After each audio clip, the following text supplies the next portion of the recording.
Hi dear friends, welcome to chalk board stories. അപ്പോൾ എല്ലാവർക്കും ഇന്നത്തെ ഡെയിലി ബൂസ്റ്ററിലേക്ക് സ്വാഗതം. ക്വസ്റ്റ്യനിലേക്ക് പോകാം. Synonym for obstinate. ഒബ്സ്റ്റിനേറ്റ് എന്ന് പറഞ്ഞാൽ എന്താണ്? സിനോണിമാണ് ചോദിച്ചിരിക്കുന്നത് അല്ലേ. ഒബ്സ്റ്റിനേറ്റ് എന്ന് പറഞ്ഞു കഴിഞ്ഞാൽ ശാഠ്യമുള്ളത്, ഒബ്സ്റ്റിനേറ്റ് പേഴ്സൺ, ശാഠ്യക്കാരൻ എന്നൊക്കെ വരും. എന്താ അരഗൻ്റ് എന്ന് പറഞ്ഞാൽ? അഹങ്കാരിയായത്, അരഗൻ പേഴ്സൺ എന്നൊക്കെ പറയത്തില്ലേ, അഹങ്കാരി.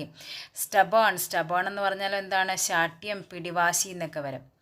എക്സെൻട്രിക് എന്താണ്? എക്സെൻട്രിക് എന്ന് പറഞ്ഞാൽ വിചിത്രമായത്. എക്സെൻട്രിക് പേഴ്സൺ എന്ന് പറഞ്ഞാൽ വിചിത്രമായ സ്വഭാവത്തോടു കൂടിയവനെന്നൊക്കെയാണ്. എന്താ ജെൻറ്റിൽ? സൗമ്യനായ, ജെൻറ്റിൽ പേഴ്സൺ, സൗമ്യനായത്. അപ്പോൾ എന്താണ് ഇവിടെ മീനിങ് വരുന്നത്? സിനോണിമാണ് ചോദിച്ചിരിക്കുന്നത്. മീനിങ്സ് ആണ് ഒബ്സ്റ്റിനേറ്റ്. എന്തായിരിക്കും? സ്റ്റബേൺ. ഒബ്സ്റ്റിനേറ്റിൻ്റെ സിനോണിമാണ് എന്ത് വരുന്നത്? Stubborn. Next question. The opposite of the word acute. Acute എന്ന് പറഞ്ഞാൽ എന്താണ്? കുറ്റവിമുക്തനാക്കുക. ഇതാണ് അക്യൂറ്റ്. ഇവിടെ കണ്ടം, ഇവിടെ എന്നും കൂടിയുണ്ട്. കണ്ടം എന്ന് പറഞ്ഞു കഴിഞ്ഞാൽ എന്താണ്? ശിക്ഷിക്കുക. അതിനെയാണ് നമ്മൾ ശിക്ഷിക്കുക. സോ ഇതിൻ്റെ ഓപ്പോസിറ്റ് എന്തായിരിക്കും? അതുപോലെ തന്നെ പറയുന്നതാണ് കൺവിക്റ്റ്. അതും എന്താണ്? ശിക്ഷിക്കാൻ. അപ്പോൾ എന്താണ്? ഓപ്പോസിറ്റാണ് ചോദിച്ചിരിക്കുന്നത് അല്ലേ. അക്യൂറ്റിൻ്റെ ഓപ്പോസിറ്റ്. അക്യൂറ്റ് എന്ന് പറഞ്ഞാൽ കുറ്റവിമുക്തനാക്കുക. അപ്പോൾ എന്തായിരിക്കും? ശിക്ഷിക്കുക. സോ കണ്ടംനാണ് ആൻസർ വരുന്നത്. ഇനി ഇത് തന്നെ നമ്മൾ ഈ കുറ്റവിമുക്തനാക്കുക, ഈ അക്യൂറ്റിൻ്റെ നമ്മൾ കുറേ ഇത് പഠിച്ചിട്ടുണ്ടായിരുന്നു. എന്തായിരുന്നു? ഫസ്റ്റ്, അതായത് നമ്മൾ ഡെയിലി ബൂസ്റ്ററിൽ ഡേ 1 ചെയ്തിട്ടുണ്ട് അക്യൂറ്റഡ്. അതേപോലെ എന്താണ്? എക്സ്കൾപ്പേറ്റഡ്, അതേപോലെ എക്സെനറേറ്റഡ്. ഇതൊക്കെ എന്താണ്? അക്യൂറ്റഡിൻ്റെ സെയിം മീനിങ് വരുന്നതാണ്. ഇതൊക്കെ ഓർത്ത് വെക്കണേ. അപ്പോൾ ഇതിൻ്റെ ഇവിടെ എന്താണ്? അക്യൂറ്റിൻ്റെ ഓപ്പോസിറ്റ് എന്താണ്? കണ്ടം. അപ്പോൾ നമ്മൾ ശ്രദ്ധിക്കേണ്ട ഒരു കാര്യം എന്ന് പറഞ്ഞാൽ നമ്മൾ ഈ എല്ലാ പരീക്ഷയുടെ കാര്യങ്ങളിലും ഒന്നിൻ്റെ ഓപ്ഷൻ ആയിരിക്കും ചിലപ്പോൾ അടുത്തതിൻ്റെ ക്വസ്റ്റ്യൻ. അപ്പോൾ നമ്മൾ ഈ ഓരോ ക്വസ്റ്റ്യനും അതിൻ്റെ ഓപ്ഷൻസുമായിട്ട് നമ്മൾ പഠിച്ച് പോയി കഴിഞ്ഞ് കഴിഞ്ഞാൽ വൊക്കാബുലറിയൊക്കെ നമുക്ക് സിമ്പിളായിട്ട് നമുക്ക് ക്രാക്ക് ചെയ്യാൻ പറ്റും. Okay, next question. Which of the following word means indefinitely? ഇത് നമ്മൾ പഠിച്ചിട്ടുണ്ട്, ഓർക്കുന്നുണ്ടോ? സിനെ ഡിയെ എന്നും പറഞ്ഞ് നമ്മൾ പഠിച്ചതാണ്. സിനെ ഡിയെ എന്താണ്? ഇൻഡെഫിനിറ്റ്ലി ആണ് മീനിങ്. അതൊരു എന്താണ്? ഫോറിൻ വേർഡാണ്. അപ്പോൾ എന്താണ്? സിനെ ഡിയെ ആണ് ഇൻഡെഫിനിറ്റ്ലിയുടെ മീനിങ് വരുന്നത്. Indefinitely sine die. In toto എന്താണ്? ഹോൾ, അതായത് ഇൻ ടോട്ടലി, അതാണ് ഇൻ ടോട്ടോ എന്ന് പറഞ്ഞാൽ. അപ്പോൾ ഇൻഡെഫിനിറ്റ്ലി എന്ന മീനിങ് ആണ് എന്താ? Sine die. One who is a hater of woman. സ്ത്രീകളെ ഇഷ്ടമല്ലാത്തവരെ എന്താ പറയുന്നതെന്ന്. One who is a hater of woman എന്താണ്? Misogynist, misologist, pessimist, misanthropist. എന്താണ്? മിസഗോണിസ്റ്റ് ആണ് എന്തെന്ന് പറയുന്നത്? സ്ത്രീ വിരോധി എന്ന് പറയും. മിസഗോണിസ്റ്റ് എന്ന് പറഞ്ഞാൽ ആരാണ്? സ്ത്രീ വിരോധി, സ്ത്രീകളെ ഇഷ്ടമല്ലാത്തവൻ, സ്ത്രീ വിരോധി. എന്താ മിസാന്ത്രോപ്പിസ്റ്റ് എന്ന് പറഞ്ഞാൽ? മനുഷ്യന്മാരെ ഇഷ്ടമില്ലാത്തവൻ, മനുഷ്യവിരോധി. One who hate the mankind, മനുഷ്യവംശത്തെ ഇഷ്ടമില്ലാത്തവരെയാണ് എന്ത് പറയുന്നത്? മിസാന്ത്രോപ്പിസ്റ്റ് എന്ന് പറയുന്നത്. ഓക്കെ, എപ്പോഴും ചോദിക്കുന്നൊരു വാക്കാണ് എപ്പിടാഫ്. എന്താണ്? എന്തെങ്കിലും നമ്മൾ ഈ മരിച്ച കല്ലറകളിലൊക്കെ എഴുതി കൊത്തി വയ്ക്കത്തില്ലേ, അതിനെയാണ് നമ്മൾ എപ്പിടാഫ് എന്ന് പറയുന്നത്. മലയാളം മരിച്ചു കഴിഞ്ഞാൽ സ്മാരക ലേഖനം എന്നൊക്കെ പറയും. അവരെ പറ്റിയുള്ള കാര്യങ്ങളും അവരുടെ ജനനം ഒക്കെ എഴുതി ഇങ്ങനെ നമ്മൾ കൊത്തി വയ്ക്കുന്നതിനെയാണ് നമ്മൾ എന്ത് പറയുന്നത്? എപ്പിടാഫ് എന്ന് പറയുന്നത്. Okay, next question. Choose A phrasal verb which means extinguish. എന്ന് പറഞ്ഞാൽ എന്താണ്? നമ്മൾ എക്സ്റ്റിങ്ക്യൂഷ് ദ ഫയർ, തീയണക്കുക എന്നൊക്കെ പറയത്തില്ലേ. അപ്പോൾ ഇവിടെ എന്താണ്?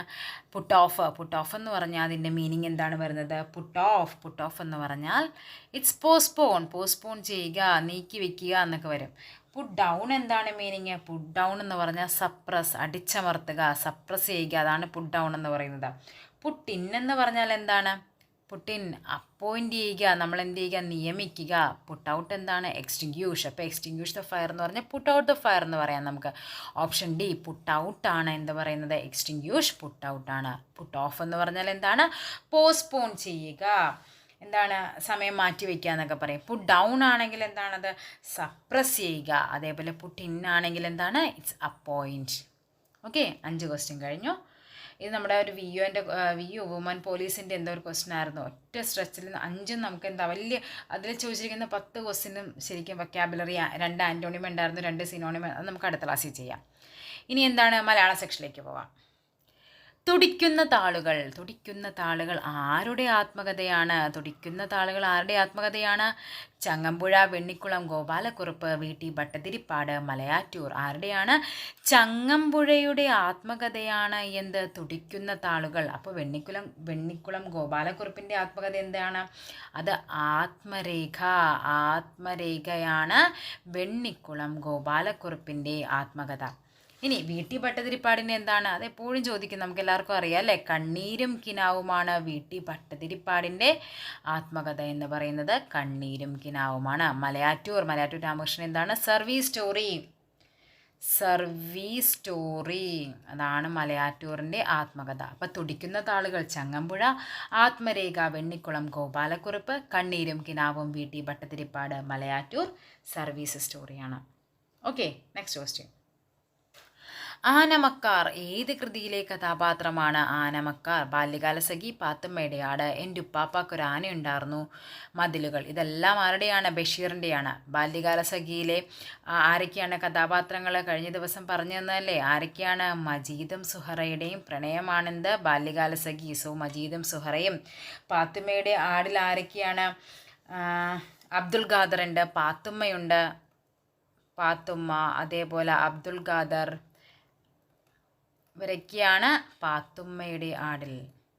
എൻ്റെ ഉപ്പാപ്പാക്കൊരു ആനയുണ്ടായിരുന്നുവിലെ കഥാപാത്രമാണ് ആനമക്കാർ. അപ്പോൾ ഇവിടുത്തെ ആൻസർ ഏതാണ്? സി, എൻ്റെ ഉപ്പാപ്പാക്കൊരു ആനയുണ്ടായിരുന്നു. അതേപോലെ അതിലെ മറ്റു കഥാപാത്രങ്ങളാണ് കുഞ്ഞു പാത്തുമ്മ, അതേപോലെ നിസാർ അഹമ്മദ്. ഇതൊക്കെ ഇവിടുത്തെയാണ്. എൻ്റെ ഉപ്പാപ്പാക്കൊരു ആനയുണ്ടായിരുന്നു. മതിലുകൾ ആരൊക്കെയാണ്? നാരായണിയും അതേപോലെ ബഷീറും. നാരായണയുടെയും ബഷീറിൻ്റെയും അല്ലേ? ജയിലിൽ നമ്മളെ സിനിമയായിട്ടുണ്ട് മമ്മൂട്ടിയുടെ. അപ്പം മതിലുകളിലെ കഥാപാത്രങ്ങളാണ് നാരായണിയും ബഷീറും. ബാല്യകാലസഖിയാണെങ്കിൽ മജീദും സുഹറയും. പാത്തുമ്മയുടെ ആടാണെങ്കിൽ പാത്തുമ്മയും അബ്ദുൽ ഖാദറും. എൻ്റെ ഉപ്പാപ്പാക്കൊരു ആനയുണ്ടായിരുന്നില്ല ആനമക്കാർ, കുഞ്ഞു പാത്തുമ്മ, നിസാർ അഹമ്മദ്. ഓക്കെ, അതേപോലെ ഈ ഒരു കാറ്റഗറി വരുന്നൊരു ഒരു കൃതിയാണ് ബഷീറിൻ്റെ. അതേപോലെ മുച്ചീട്ട് കളിക്കാരൻ്റെ മകൾ എന്ന് പറയുന്നത്. അതിലെ മെയിൻ കഥാപാത്രമാണ് മണ്ടൻ മൂത്താപ്പ. അത് ചിലപ്പോൾ ചോദിക്കാം, ഈ ആനമക്കാർ ചോദിച്ച പോലെ മണ്ടൻ മൂത്താപ്പ ഏത് കൃതിയിലെ കഥാപാത്രമാണ്? ഏതാണ്? അത് മുച്ചീട്ട് കളിക്കാരനിലെയാണ്. Next question. നിന്ദ്യം എന്ന വാക്കിൻ്റെ വിപരീതം. വന്ദിതം, തുല്യം, ശ്ലാഘ്യം, അനിന്ദ്യം. നിന്ദ്യം എന്നാൽ ഓപ്പോസിറ്റാണ് ശ്ലാഘ്യം. ഓക്കെ, അപ്പോൾ ഇവിടെ നമുക്ക് നേരത്തെ പഠിച്ച കുറച്ച് നമുക്കൊന്ന് ജസ്റ്റ് ഒന്ന് റീകളക്ട് ചെയ്ത് നോക്കാം. ധനത്തിൻ്റെ ഓപ്പോസിറ്റ് എന്തായിരുന്നു? ഋണം. അതേപോലെ എന്താണ്? അചഞ്ചലം. ഓപ്പോസിറ്റ് എന്താണ്? ചഞ്ചലം. എങ്കിൽ ഊഷരം എന്താണ്? ഊഷരം, ഉർവരം. ഇനി ജാഗരണം എന്ന് പറഞ്ഞാൽ ഓപ്പോസിറ്റ് എന്താണ്? സുഷുപ്തി. നിന്ദ്യം ശ്ലാഘ്യം, ധനം ഋണം, അചഞ്ചലം ചഞ്ചലം, ഊഷരം ഉർവരം, ജാഗരണം സുഷുപ്തി. അടുത്ത ക്വസ്റ്റ്യൻ. ഋഷിയെ സംബന്ധിച്ചത് എന്നതിൻ്റെ ഒറ്റപ്പദമാണ് ചോദിച്ചത്. ഋഷിപ്രോക്തം, ആർഷം, ഋഷീശ്വരം, ഋഷീവലം. ഋഷിയെ സംബന്ധിച്ചത് എന്നതിൻ്റെ ഒറ്റപ്പദമാണ് ആർഷം. ഋഷിയെ സംബന്ധിച്ചത് ആർഷം. എങ്കിൽ വ്യാകരണം അറിയുന്നവനെ എന്താണ് വിളിക്കുന്നത്? വ്യാകരണം അറിയുന്നവനെ വിളിക്കുന്ന പേരാണ് വൈയാകരണൻ. വ്യാകരണം അറിയുന്നവൻ. ഇനി ആരാണ് പരിവാദകൻ? പരിവാദകൻ എന്ന് പറഞ്ഞാൽ അപവാദം പറഞ്ഞുണ്ടാക്കുന്നവനെയാണ്. അപവാദം പറയുന്നവനെയാണ് പരിവാദകൻ എന്ന് പറയുന്നത്. എങ്കിൽ ആരാ ദിപ്സു എന്ന് പറഞ്ഞാൽ ആരാണ്? വഞ്ചിക്കാൻ ആഗ്രഹമുള്ളവനെയാണ് നമ്മൾ എന്ത് പറയുന്നത്? ദിപ്സു എന്ന് പറയുന്നത്. എന്താണ് വൈയാകരണൻ? വ്യാകരണം അറിയുന്നവൻ വൈയാകരണൻ, അപവാദം പറയുന്നവൻ പരിവാദകൻ, വഞ്ചിക്കാൻ ആഗ്രഹമുള്ളവൻ ദിപ്സു. അതേപോലെ ഋഷിയെ സംബന്ധിച്ചത് ആർഷം. Next question. It is better to die like a lion than to live like an ass. സമാനമായ പഴഞ്ചൊല്ലുകൾ എഴുതുക. എന്താണ്? It is better to die like a lion, സിംഹമായിട്ട് എന്താണ് മരിക്കുന്നത് എപ്പോഴും എന്താണ് കഴുതയായിട്ട് ജീവിക്കുന്നതിൽ നല്ലത് എന്താണ് സിംഹമായിട്ട് മരിക്കുന്നതാണ്. ഒരു സിംഹമായി ജീവിക്കുന്നതാണ് കഴുതയായി ജീവിക്കുന്നതിൽ നല്ലത്, ഇതല്ല. ഒരു സിംഹം മരിക്കുന്നതിനേക്കാൾ നല്ലത് ഒരു കഴുത മരിക്കുന്നതാണ്, ഇതുമല്ല. ഒരു സിംഹമായി മരിക്കുന്നതാണ് ഒരു കഴുതയായി ജീവിക്കുന്നത് നല്ലത്. സോ ഓപ്ഷൻ സി ആണ് നമുക്ക് ആൻസർ ആയിട്ട് വരുന്നത്. ഇതേപോലത്തെ കുറച്ച് വെറൈറ്റി ആയിട്ടുള്ള കുറച്ച് ട്രാൻസ്ലേഷൻ നോക്കാം നമുക്ക്. ബ്രഷ് ഓഫ് എന്ന് പറഞ്ഞാൽ എന്താണ്? തള്ളിക്കളയുക, അതിനെ പറയുന്നതാണ് ബ്രഷ് ഓഫ്, തള്ളിക്കളയുക, ബ്രഷ് ഓഫ്. ബ്ലാക്ക് മാർക്കറ്റ് എന്തായിരിക്കും? നമ്മുടെ കരിഞ്ചന്ത, ബ്ലാക്ക് മാർക്കറ്റ്. ബ്ലാൻഡിഷ്മെൻറ്റ് എന്ന് പറഞ്ഞാൽ എന്താണ്? മുഖസ്തുതി പറയുക, മുഖസ്തുതിക്കാണ് നമ്മൾ ബ്ലാൻഡിഷ്മെൻറ്റ് എന്ന് പറയുന്നത്. ബുക്ക് വേം, ആരാണ് ബുക്ക് വേം? നമ്മൾ പറഞ്ഞ പോലെ കറക്റ്റ് ട്രാൻസ്ലേഷൻ തന്നെയാണ്, പുസ്തകപ്പുഴു. ബെയർ മെജോറിറ്റി എന്താണ്? ബെയർ മെജോറിറ്റി എന്ന് പറഞ്ഞാൽ മൃഗീയ ഭൂരിപക്ഷം, ഇതിനെയാണ് നമ്മൾ ബെയർ മെജോറിറ്റി എന്ന് പറയുന്നത്. ബ്രഷ് ഓഫ് തള്ളിക്കളയുക, ബ്ലാക്ക് മാർക്കറ്റ് കരിഞ്ചന്ത, ബ്ലാൻഡിഷ്മെൻറ്റ് മുഖസ്തുതി, ബുക്ക് വേം പുസ്തകപ്പുഴു, ബെയർ മെജോറിറ്റി മൃഗീയ ഭൂരിപക്ഷം. ഓക്കെ, അപ്പോൾ ഇന്നത്തെ 5 ക്വസ്റ്റ്യൻ വീതം നമ്മുടെ കഴിഞ്ഞിരിക്കുകയാണ്. അപ്പോൾ നിങ്ങൾ പഠിക്കുന്ന നിങ്ങളുടെ എല്ലാ ഫ്രണ്ട്സിലേക്കും ഒന്ന് എത്തിക്കുക. ചാനൽ സബ്സ്ക്രൈബ് ചെയ്യാത്തവർ സബ്സ്ക്രൈബ് ചെയ്യുക. ക്ലാസ് ഇഷ്ടപ്പെട്ടില്ലെങ്കിൽ ഒന്ന് ലൈക്ക് ചെയ്ത് സപ്പോർട്ട് ചെയ്യുക. അപ്പോൾ നമുക്ക് ഇത്തവണത്തെ LPP ആയിക്കോട്ടെ LD ആയിക്കോട്ടെ നമുക്ക് നന്നായിട്ട് പഠിച്ച് ആത്മവിശ്വാസത്തോടെ നമുക്ക് എക്സാമിന് പോകാം. Thank you.